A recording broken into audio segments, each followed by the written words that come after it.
Ayan nga po no, Edu ay ayaw pa rin pong umamin kahit ano po yung gagawin ng mga interviews sa kanya ng kanyang mga kalingap partners. Ay nako.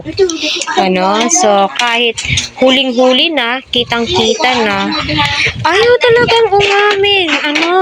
Ayaw umamin kahit pinigang-piga na po ni Kuya Val Santos Matubang at ng iba pa, 'di ba?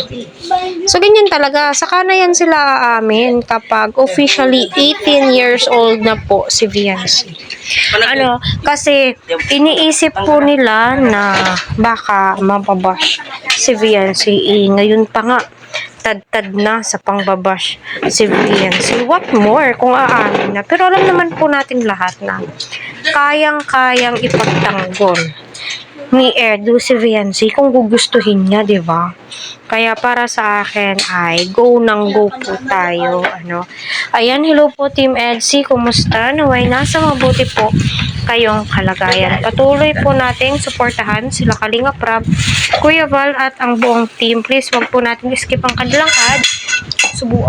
Para sa ganun ay marami pa po ang kababayan po natin ang kanilang malingap, and especially ang kanilang matulungan di po ba. So, yun na nga po ang daming umi-interview kay Eds kasi alam naman po natin na sikat na nga po itong si Edu.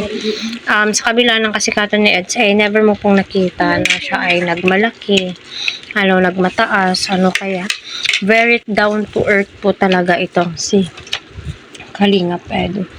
Kaya patuloy po natin silang suportahan, tangkilikin po natin ang kanilang mga video. Sa interview yun nga po ay tumatawa lamang po si Eds, Tilay ayaw po niyang sagutin yung mga tanong sa kanya. Tilay nagdi-deny pa nga po ito.